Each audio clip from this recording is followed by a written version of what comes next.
And welcome everyone to our Tencent history video. We are 11 days away from PoE's newest expansion update for the Incursion League. We're all very excited for it, but there's been some business news that has come out that Grinding Gear Games has sold the majority of its shares to a company called Tencent. Those of you who are wondering, well, what's Tencent? Maybe you don't know what is Tencent. Well, here's a quick, brief introductory video about who Tencent is as a company and some of their holdings and some of their history. So if you go and check out Wikipedia, the Tencent page simply tells you that Tencent Holdings Limited is a Chinese multinational investment holding conglomerate whose subsidiaries specialize in various internet-related services and products, entertainment, AI, and technology, both in China as well as globally. It's located in Shenzhen in the Nanshan district. Tencent is the world's largest or biggest investment corporation. It's one of the largest internet and tech companies in the world, and it's the largest and most valuable gaming company in the world. Now, if you're wondering, hey, I may not have heard of these guys, or maybe I have heard of these guys in the past, or maybe I'm in the midst of having discussions with people on Discord or on Reddit or on forums about the changes that are going on. Hopefully this video will give you some, essentially some facts to actually discuss what's going on and who Tencent is. So Tencent owns the well-known instant messenger Tencent QQ and one of the largest web portals in China, QQ.com. Now, there are lots of different websites. This may get into some Chinese business as well as some Chinese government structure.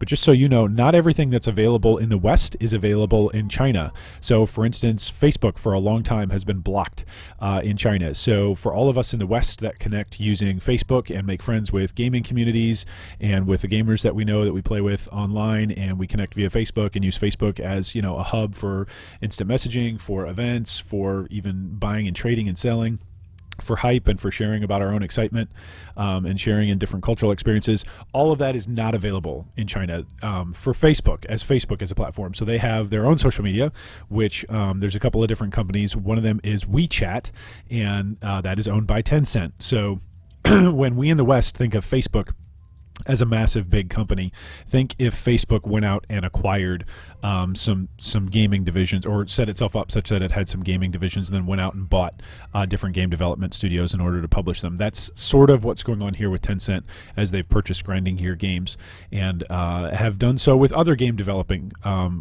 companies. So what is it that they own exactly? So Tencent Games, you can redirect in their game development article and go check out Tencent Games and their history. So the history of Tencent Games is that it was created by assembling divisions of Tencent that was dedicated to gaming and a series of acquisitions, which have helped building a large portfolio of online games on all platforms, including computer, video game consoles, and mobile phones. And so let's break down some of those acquisitions. What is it that Tencent owns? So in 2008, Tencent acquired 22.34% of the equity interest in Riot Games, developer of the popular MOBA League of Legends. On February 18, 2011, Tencent acquired the majority equity, so 92%. And in 2011, they finished off the full acquisition in 2015. So League of Legends, Tencent owns, runs, operates, etc. League. So if you've played League in the past, if you've played League at all over the last however many years since 2011, and you've enjoyed League of Legends since 2011, Tencent has been running and owned the financial aspects, the majority of the financial control of League of Legends since 2011. So if you've enjoyed League over the past 7 years, then you've enjoyed it while it's been owned and run by Tencent. So I'm not saying that Tencent's great. I'm not saying that everything that they do is perfect, but I'm saying if you enjoy League of Legends, which has been the world's #1 played MOBA for almost a decade now, a little over 6 years, then you've enjoyed something that Tencent owns.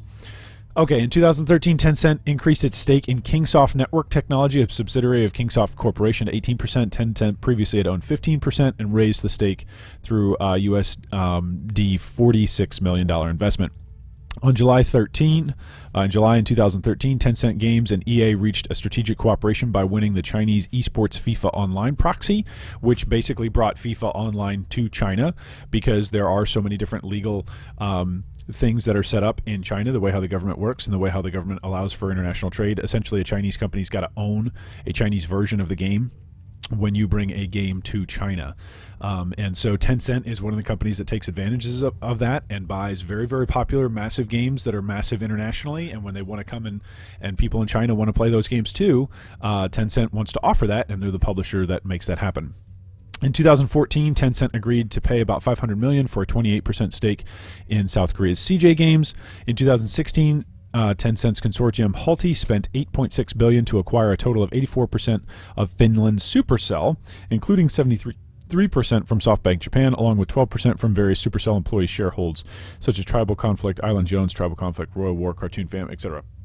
So if you don't know what Supercell is, Supercell, of course, is the mobile game development company that has come out with tons of games that are very, very popular. So if you've played Gunshine or Zombies Online or Battle Buddies or Clash of Clans or Boom Beach or Clash Royale, all of these are games, again, that are not developed but are owned by primarily Tencent. Now, chances are you probably play PoE, and you probably, since you're watching this video, you probably are mostly a PC gamer. You're probably not that much of a mobile gamer. But if you play mobile games and you've played some of the top mobile games on the market, again, you're playing games that, at least for the Chinese version, are published and released and controlled by Tencent, and for the international versions, they still have financial control of those international versions. So that's the history. That's the short history of Tencent and the Tencent gaming wing. Now, there's a ton of people freaking out about it, just worried about what does this mean for Grinding Gear Games, and what does this mean for Path of Exile, and for the game that we've all played and the game that we've all loved. If you want to see more on that and you want to see more of the community reaction, there's going to be another video that I'm going to link here at the bottom that includes some big name streamers, including Crip and Co-Carnage, just in terms of their reaction to it. And then we're going to check out the Reddit and go through some of the threads and some of the comments as well, just to see what you as a community are saying in this reaction to what's going on with Grinding Gear Games and them selling off the majority stakeholder shares. This is probably the most important part, and I've saved it for last. So if you go ahead and you look at the official holders, these are the 4 directors of Grinding Gear Games. These are 4 people that can actually hold shares, that actually presently do hold shares, and can say, hey, look, I own shares in the company. I want to do this. So there's Brent Richardson Irvin, and this is the person that the ownership shares is attributed to in the Nanshan district in Shenzhen. So he's the representative of Tencent. Then you've got Jurgen Post, who's in the Netherlands.